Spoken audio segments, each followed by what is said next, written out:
Upat ka adlaw, unang adlaw sa mga minatay, hinahinay ng ginadagsa ang mga sementeryo sa Davao City. Dugang detalye atong sa aron pinaagi ni Argel Relator live. Argel.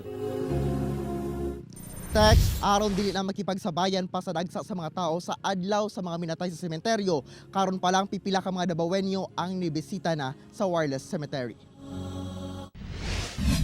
Karon pa lang, miduaw na si Joanne Mambulaw, uban ang iyang amahan ug mga kabanay sa lubnganan sa iyang igsuon ug igagaw sa Wireless Cemetery alang sa pagpamintura. Wala namang time para magkuan pa sa kalag-kalag sir kay busy na pud kaayo.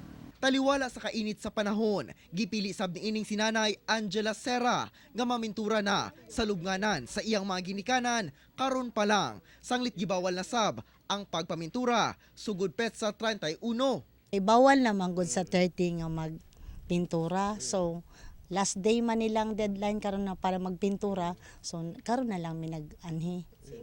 Tapos birthday pod na sa ako ang papa, 28. Andam na ang maong sementeryo alang sa pagdagsa sa mga katawhan. Ana sa kapinkon kulang, 4,000 ka mga minatay ang gilubong dinhi. Hinoon, dunay hangyo ang tigdumala sa Wireless Cemetery. Sama sa tinuig nga paghinumdum sa mga kabanay, ngadto sa ilang mga minahal sa kinabuhi nga mipanaw na nanawagan usab ang mga tigdumala sa sementeryo nga unta hinumdumon sab sa mga kabanay pag-renew sa lease contract aron kini dili mapabiling in memory na lang.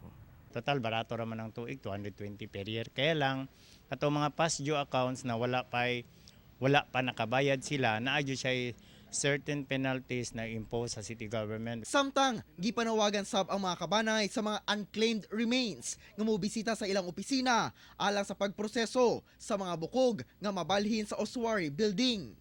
Naami common depository with a certain number and pangalan. Text sumala pa sa management nga kutupit sa 30 na lang tugtan ang paglubong samtang ginaobserba ang kalag-kalag samtang dinhi sa Davao Memorial Park karong hapon no ubay-ubay na sabi ka mga Davaoenyo ang nibisita silahang mga minatay ug gani kadaghanan kanila ng limpyo sa mga puntod. Tek. Okay, daghang salamat Argel Relator.